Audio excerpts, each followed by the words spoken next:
He lived in an inner city area that was very well known for its drug-related shootings, but Arthur loved his flat. He'd lived there for 35 years. He'd lost his wife Madge, but they'd spent many, many happy years there. And what really mattered to Arthur was staying in his own flat. So Arthur and I got chatting and spent maybe 40 minutes, an hour. And what I really learned from Arthur was that what really mattered to him was having company. That he had people to talk to and share his stories with. He loved his food to be piping hot. He absolutely detested eating on his own. And he carried on talking about he wanted to be able to talk about his boxing. Very simple things, but things that really mattered to him, like always wearing his woolly bob hat, always knowing that his £10 was in his shirt pocket in case he ever needed it, he said. So he began to tell me about these things that really mattered to him, and I kind of captured some of that information about what great support looked like from Arthur's perspective. And he talked about he really didn't like it being dropped on him at the last minute if he had a hospital appointment.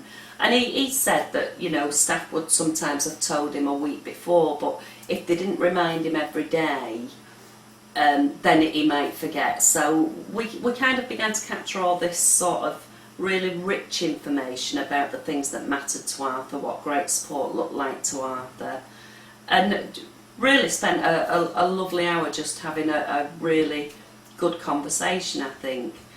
So the other thing that really mattered to Arthur, of course, was his nephew Stephen, who went to see him every Tuesday evening, phoned him every night at 5 o'clock, and the highlight of Arthur's week was really going over to Stephen, his nephew's house on a Friday, and having tea there with Stephen and his wife Sally and the 3 children.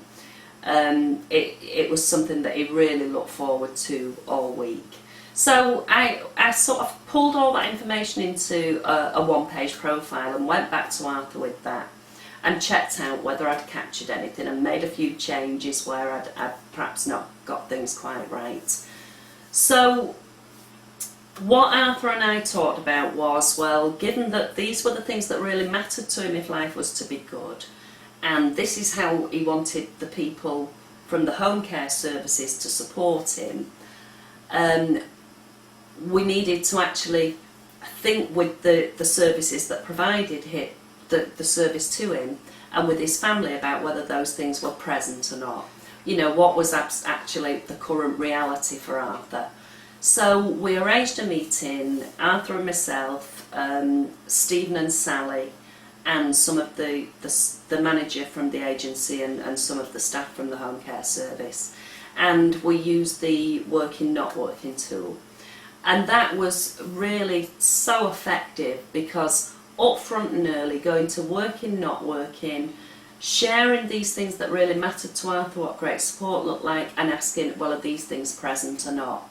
So we were able to look at the things that were working well, and there were some things that were working well. The contact with Stephen, staff having a key to the front door and the keypad that was on Arthur's flat door.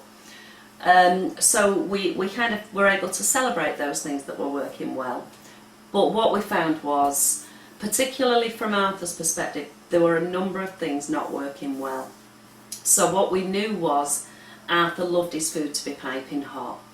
What wasn't working was the staff were preparing his food, but they didn't heat it until it was too hot because they didn't want Arthur to burn his mouth. They'd serve Arthur's meal, and the care plan said that they needed to provide a hot meal, but there was actually nothing about a well-nourished person.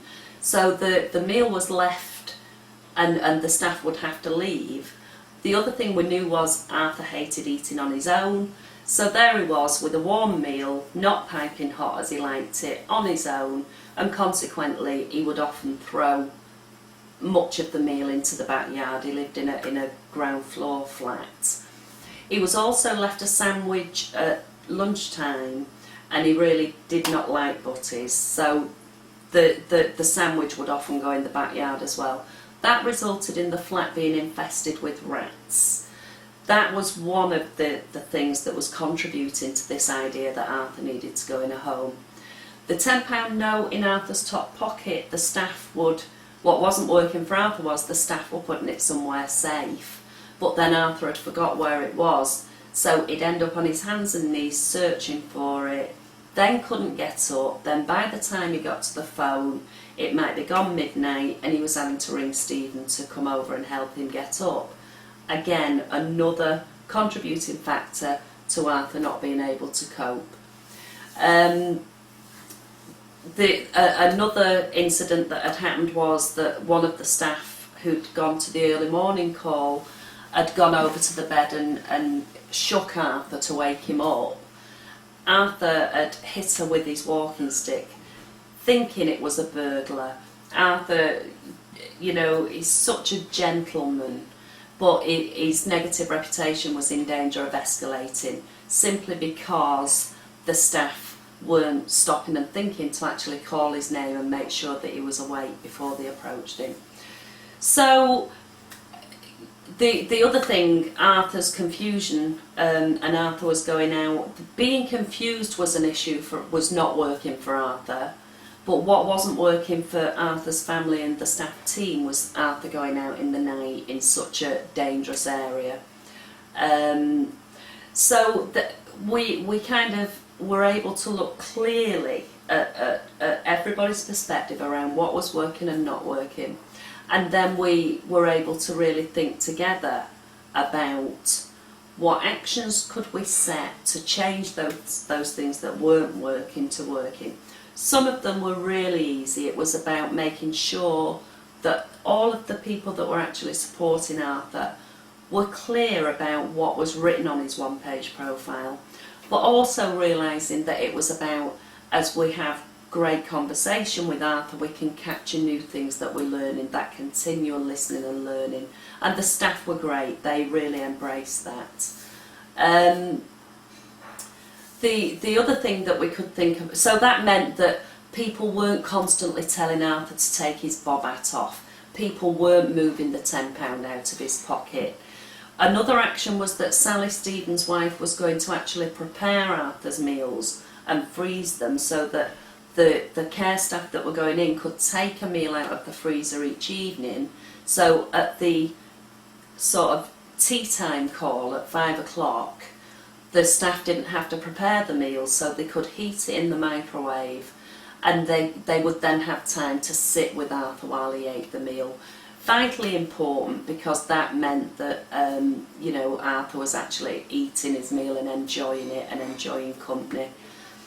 The other action, of course, was to get the flat fumigated, basically, because things were in a bad way, and of course there was this problem with the rats. So, and resulting from those actions and things like, you know, we looked after the things that were important for Arthur as well within that wider heading of how best to support. We arranged for Arthur to have the pendant alarm. The care manager arranged for Arthur to have a sensor mat at his front door so that if he did go out in the night, that was linked up to the local mobile warden centre, so that would alert them that Arthur had gone out. So by simply listening really well and capturing that information, and then of course looking at working, not working, to really create our agenda for action to change those things that weren't working for Arthur to work in, made a huge difference.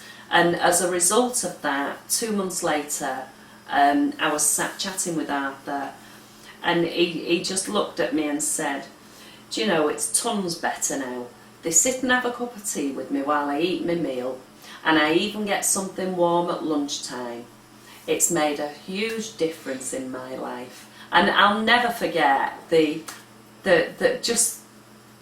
way, I don't know, he just looks so completely different, so relaxed and happy and well supported.